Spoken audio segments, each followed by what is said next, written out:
"Dad, you don't get it." The words weren't meant for me, but I was standing right there. "And honestly," he continued laughing, "we're just waiting for the old man to sign off on the trust fund." No one lowered their voice. No one cared that I could hear every word. That's when I realized something. I wasn't a guest at my daughter's engagement party. I was already being discussed like an obstacle. The champagne glass in my hand suddenly felt too light. It was real crystal. Waterford, probably. The kind my late wife Clara used to admire in department store windows, but never bought. Now they were lined up on silver trays in my daughter's fiancé's parents' house, being handed out like party favors to 70 guests I'd never met. I stood near the French doors leading to the garden, watching condensation bead on the glass. The September air was thick and warm, carrying the smell of cut grass and expensive perfume. I was wearing the same navy suit I'd worn to Clara's funeral 3 years ago. It still fit, though the shoulders felt looser now. The voice came from my left. I didn't turn my head. I recognized it immediately. Marcus Hale, my daughter Rebecca's fiancé, 28 years old, investment banker, Harvard MBA. He was talking to a small circle of men in their 30s, all holding matching glasses of scotch. "The trust fund?" one of them asked. "Rebecca's inheritance," Marcus said. I could hear the smile in his voice. "Her father set it up 20 years ago. Smart move back then, but now it's just sitting there. Conservative bonds, some real estate. We're talking low 7 figures that could be doing actual work in the market." I took a sip of champagne. It tasted like expensive nothing. "Can't he just transfer it?" another voice asked. "He could," Marcus said, "but he won't. Keep saying Clara, that's Rebecca's mom, wanted it managed conservatively, like she's still making decisions from the grave, you know?" They laughed, polite masculine laughter.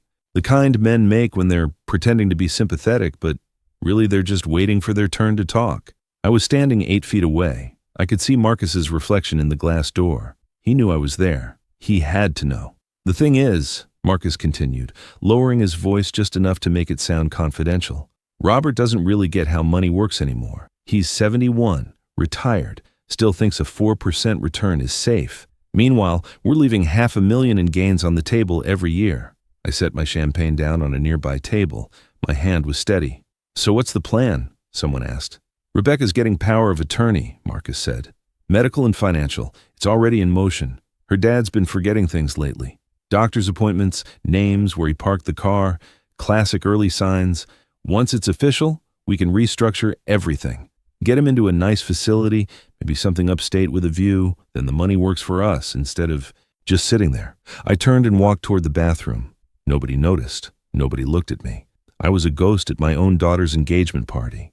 The bathroom was marble and gold fixtures. I locked the door and sat on the closed toilet lid, staring at the veins in the stone floor. My chest felt tight, but it wasn't my heart. I'd had that checked last month. Clean bill of health. I pulled out my phone and opened my photo. I scrolled back 2 weeks to the day Rebecca had visited me at the house. She'd brought paperwork. "Just some updates to your estate plan, Dad," she'd said, spreading the documents across my kitchen table. "The lawyer says it's routine.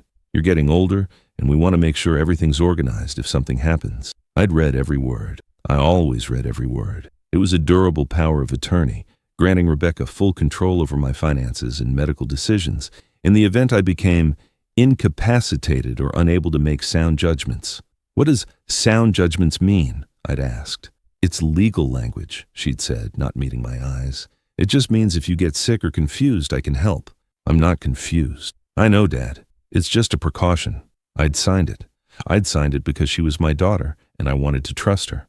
I'd signed it because Clara had always said I was too suspicious, too careful, that I needed to let people in. I'd been wrong. Now, sitting in this bathroom, I pulled up my bank's app. I logged in using the password I'd memorized 30 years ago, the hull number of the first ship I'd worked on as a merchant marine, BRV 4477 1979. My checking account looked normal. Pension deposit on the first of the month, utility payments, grocery store charges. But when I opened the brokerage account, the one containing my retirement savings and Clara's life insurance payout, I saw it. A transfer request, pending approval, $127,000 to an account I didn't recognize. The request had been submitted 4 days ago. The authorization signature was digital, but it was mine. Or it was supposed to be mine. I zoomed in on the signature. It was close, very close. But the loop on the R in Robert was too wide. I've signed my name 10,000 times. I know the pressure points, the tremor in my hand from the old injury in my right wrist. This signature was smooth, perfect, forged. I took a screenshot. Someone knocked on the door. Occupied, I said. I opened my email and composed a message to Douglas Chen, my lawyer for 32 years. I attached the screenshot and typed, "We need to talk. Tomorrow morning. Urgent." I hit send. Then I flushed the toilet, washed my hands, and walked back out to the party. Rebecca found me by the dessert table. She was radiant in a cream-colored dress, her dark hair pulled back the way Clara used to wear hers. For a moment, I saw my wife in her face, and it hurt. "Dad," she said, smiling, "you're being antisocial. Come meet Marcus's parents." "I've met them," I said. "Then come talk to people. It's my engagement party." I followed her across the lawn to a cluster of guests. Marcus was there, holding court, telling a story about a skiing trip in Aspen. When he saw Rebecca approach with me, he smoothly shifted gears. "Robert," he said, extending his hand. His grip was firm, confident. "Glad you could make it. Did you try the shrimp? They flew them in from Maine." "I'm not hungry," I said. "Dad's been a little off lately," Rebecca said to the group, her voice light but pointed. "Hasn't been eating much." "I eat fine," I said. "You forgot our lunch on Tuesday," she said, looking at me with what would have seemed like concern if I didn't know better. I waited at the restaurant for 40 minutes. I had forgotten, but that was because she'd told me Thursday, not Tuesday. I'd checked my calendar 3 times. "Memory's the first thing to go," one of the older guests said, a woman with too much jewelry. "My mother was the same way. One day she's fine, the next she's asking who the president is." "I know who the president is," I said quietly. "Of course you do," Marcus said, clapping me on the shoulder. "No one's saying you're losing it, Robert. We're just saying it's smart to plan ahead. That's what the power of attorney is for, so Rebecca can help if you need it." The conversation moved on. Someone asked about the wedding date. Someone else asked about the honeymoon. I stood there, silent, watching Marcus's hand rest on Rebecca's waist. I excused myself and walked to my car. Douglas Chen's office was in a brownstone in Brooklyn, the kind of building that used to house families and now housed lawyers and therapists. I'd been coming here since 1993, back when Douglas was fresh out of law school, and I needed someone to help me navigate a shipping contract dispute. He was 60 now, gray at the temples, still wearing the same wire-rimmed glasses. When I walked in, he was already pouring coffee. "You sounded stressed on the phone," he said, handing me a mug. I gave him the documents. The power of attorney Rebecca had asked me to sign. The screenshot of the forged transfer request, the email chain where she'd repeatedly asked about accessing the trust for wedding expenses. Douglas read in silence. He was a slow reader, methodical, the kind of lawyer who found problems before they became disasters. "This is bad, Robert," he said finally. "Tell me something I don't know." "The power of attorney isn't active yet," he said. "It requires a doctor's certification that you're incapacitated, but if they're already forging signatures," he trailed off, "can we void it? You signed it voluntarily, but we can revoke it. You'd need to file a written revocation and notify Rebecca and any institutions that have a copy. And the forged transfer? That's bank fraud. We report it, the bank investigates, they freeze the account. If they determine it's fraud, it goes to the district attorney." I set down my coffee. It had gone cold. "She's my daughter, Douglas." "I know. If I report this, she could go to jail. If you don't report it, she could clean you out." We sat in silence for a long time. Outside, a car alarm went off and then stopped. Life continued at its normal pace while mine felt like it was collapsing. "There's something else," Douglas said. He pulled out a legal pad and started writing. "If she's already this aggressive, she's not going to stop just because you revoke the POA. You need to protect yourself. Change your passwords, freeze your credit, maybe even move some assets into a trust she can't touch." "I don't want to hide from my own daughter." "Then don't think of it as hiding. Think of it as documentation. If this goes to court, and Robert it might, you need to show a pattern of behavior. Dates, times, amounts, everything." I nodded. "I can do that." Douglas slid a business card across the desk. "This is a colleague of mine. She specializes in elder law and abuse cases. I think you should talk to her." I looked at the card. Dr. Patricia Moreno, attorney at law, elder rights and estate protection. "I'm not being abused," I said. Douglas looked at me over his glasses. "Financial exploitation is abuse, Robert, and from what you've shown me, that's exactly what's happening." Dr. Patricia Moreno's office was in Manhattan, in a high-rise near Grand Central. She was younger than I expected, maybe 50, with sharp eyes and a handshake that meant business. "Mr. Lawson," she said, gesturing to a chair, "Douglas told me about your situation. Before we go further, I need to ask, are you currently taking any medications that affect your cognition? Do you have any diagnosed memory issues?" "No," I said. "I take blood pressure medication. That's it. I had a full cognitive screening last year as part of my annual physical. Clean bill of health." "Good. Do you have those medical records?" "I can get them." She opened a folder and pulled out a form. "We're going to document everything. Every conversation, every request for money, every time someone has suggested you're declining or forgetting things. This isn't about blame. This is about establishing facts." For the next 2 hours, I walked her through everything. The engagement party, the forged signature, Rebecca's sudden interest in my finances after years of barely calling, the way Marcus had talked about me like I was already in a nursing home. Patricia took notes in careful, precise handwriting. "Here's what I'm seeing," she said when I finished. "Your daughter and her fiancé are staging a soft takeover. They're creating a narrative that you're incompetent. They're positioning themselves as caregivers, and once that narrative is established, they'll use the power of attorney to move your assets. Can we stop it? We can, but it requires you to be proactive. First, we revoke the POA immediately. Second, we send a formal letter to Rebecca and Marcus stating that any further attempts to access your accounts will be treated as fraud. Third, we prepare for the possibility that they'll escalate, maybe try to have you declared incompetent through the courts." "That's insane." "It happens more than you think," she said. "Adult children who feel entitled to their parents' money. They convince themselves they're doing the right thing, that dad's too old to manage his own affairs. And if dad fights back, they paint him as paranoid or delusional." I thought about Rebecca's face at the party, the way she'd smiled when she told people I'd been forgetting things. "What do I need to do?" I asked. Patricia handed me a checklist. "Start here. Bank statements, medical records, any written communication where they've asked about money or suggested you're declining. Bring me everything. We build the case before they know we're building it." I took the list. My hands didn't shake. I spent the next week assembling my life into manila folders, bank statements going back 3 years, showing regular, rational transactions, no erratic spending, no missed payments. Just the steady, boring financial life of a man who'd worked for 40 years and saved carefully. Medical records from my annual physical showing perfect cognitive function.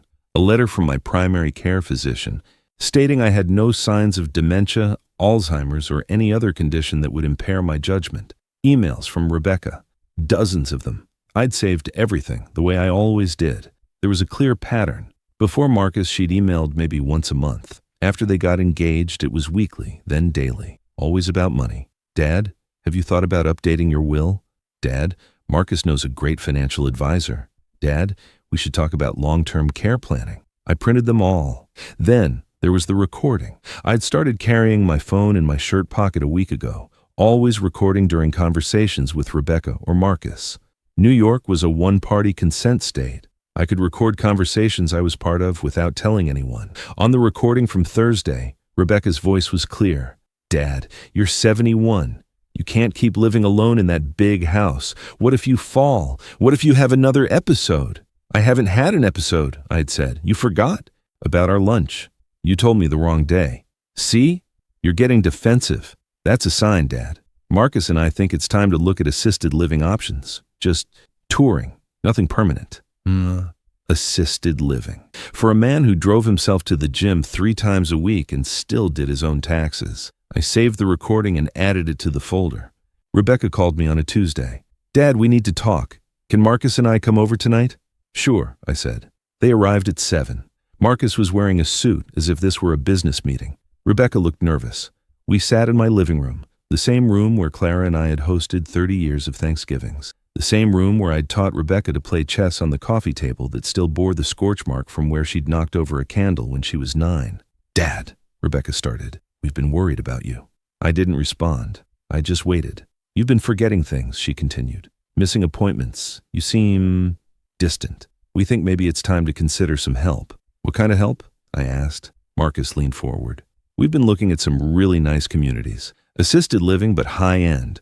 Private rooms, activities, medical staff on site.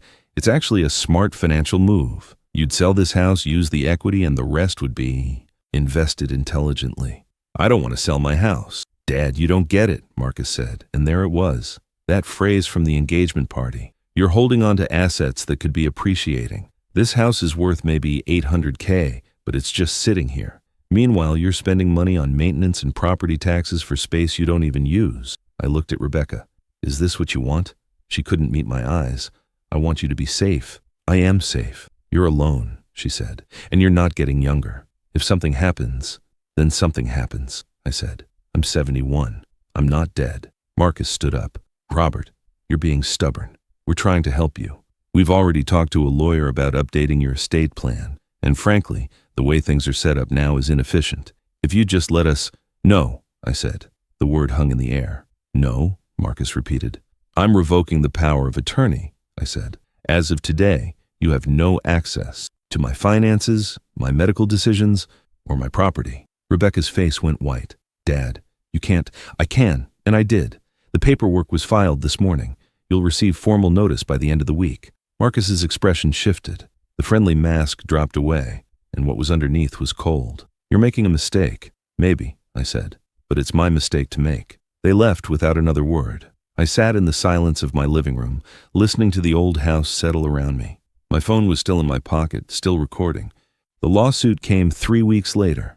Rebecca and Marcus were petitioning the court to declare me mentally incompetent and to grant Rebecca guardianship over my person and estate. The filing was 40 pages long, filled with affidavits from people I'd never met claiming I'd seemed confused or disoriented at the engagement party. There was a statement from Marcus's father, a retired psychiatrist, suggesting I was showing early signs of cognitive decline. There was even a statement from my neighbor, Mrs. Chen, saying she'd seen me wandering around my yard at odd hours looking lost. I called Patricia. This is what I was afraid of, she said. They're going nuclear. But Robert, this is actually good for us. How is this good? Because now it's in the open. They've made claims under oath, and if we can prove those claims are false, the judge won't just side with you, he'll sanction them for filing a frivolous suit. We prepared for war. Patricia subpoenaed my medical records and had my doctor submit a formal affidavit stating I had full cognitive capacity. She hired a neuropsychologist to evaluate me. I spent 4 hours taking memory tests, spatial reasoning tests, executive function tests. I passed everything. We gathered witnesses. My gym trainer testified that I worked out 3 times a week and could remember complex exercise routines. My accountant testified that I'd done my own taxes without errors for the past 30 years. My chess club president testified that I'd won the club tournament 2 months ago. And then there was the evidence Patricia had helped me collect, the bank records showing the forged signature, the recordings of Rebecca and Marcus pressuring me to sign over assets, the emails showing a coordinated effort to paint me as incompetent. The hearing was scheduled for November 12th. The night before the hearing, I sat in my kitchen with a cup of tea I didn't drink. The folder of evidence sat on the table in front of me. Everything was ready. Patricia had prepared our defense. The judge would review the medical evidence, listen to the recordings, see the pattern. We were going to win, but winning meant destroying my daughter. I picked up my phone and scrolled to Rebecca's number. My thumb hovered over the call button. Claire's voice echoed in my head. She's our daughter, Robert, no matter what. I pressed call. It rang 4 times before she answered. Dad? She sounded surprised. Rebecca, I said, I'm giving you 1 chance. Silence. Tomorrow, before we go into that courtroom, you can drop the petition. You can walk away, and I'll forget this happened. I can't do that, she said. Her voice was tight. Why not? Because you need help. You just can't see it. I'm offering you a way out, I said. If you go through with this, everything comes out. The forged signature, the recordings, Marcus's plan to move my money, all of it. Is that really what you want? You don't get it, she said, and I heard Marcus's words in her mouth. This isn't about you. This is about protecting what Mom built. You're going to lose it all if someone doesn't step in. Your mother trusted me to manage our money for 40 years. She trusted me to take care of you, and I did. And now I'm taking care of you, Rebecca said. I'll see you in court, Dad. She hung up. I set the phone down and stared at the dark window, seeing my reflection staring back. There was nothing left to do but finish it. The courtroom was smaller than I expected. Judge Marianne Keller presided. a woman in her 60s with silver hair and the tired eyes of someone who'd seen too many families destroy themselves over money. Rebecca and Marcus sat across the aisle with their lawyer, a young man in an expensive suit who looked like he billed by the minute. Patricia sat next to me, calm and prepared. The hearing took 3 hours. Their side went first. They presented the affidavits. They called Marcus's father to testify about my declining state. They played up the forgotten lunch, the wandering around the yard, the stubborn refusal to accept help. Then Patricia stood up. She presented the medical records, the cognitive tests, the bank forensics showing the forged signature wasn't mine. And then she played the recordings. Rebecca's voice filled the courtroom. We just need him to sign over the accounts. Once it's done, we can move everything into the trust Marcus set up. Marcus's voice. He's too old to know what he's doing with the money anyway. We're doing him a favor. The judge's expression didn't change, but I saw her pen move faster across her notepad. When the recordings finished, Patricia submitted the email evidence showing the pattern of manipulation. She showed how Rebecca had lied about the lunch date. She showed the neighbor's statement had been given in exchange for Marcus paying for her roof repairs. By the time she was done, there was nothing left of their case but ash. Judge Keller looked at Rebecca and Marcus. I'm denying the petition for guardianship. Furthermore, I'm referring this matter to the district attorney for potential fraud charges related to the forged signature on the bank transfer. Rebecca's face crumpled. Marcus stared straight ahead, jaw tight. The judge turned to me. Mr. Lawson, you're free to go. And for what it's worth, I hope your daughter takes this as a wake-up call. I stood up. My legs were steady. I haven't spoken to Rebecca since the hearing. She's called a few times, left voicemails I haven't listened to. Marcus's lawyer contacted Patricia about a settlement to avoid the fraud charges. We declined. I still live in the house Claire and I bought in 1987. I still do my own taxes and drive myself to the gym. Last week I joined a volunteer program teaching chess to kids at the community center. People ask me if I miss my daughter. The honest answer is yes. I miss the girl who used to climb into my lap and ask me to read her the same bedtime story 3 times in a row. I miss the teenager who called me from college just to hear my voice when she was homesick. But that girl became a woman who saw me as an obstacle, and I learned something important in that courtroom. Silence isn't surrender. I didn't argue when Marcus said I didn't get it. I didn't defend myself when Rebecca claimed I was declining. I just collected evidence, made the right call, and let the truth speak. They say getting older means losing power, but I think it means choosing your battles. And when you pick the right battle, you don't need to raise your voice, you just need to stand your ground.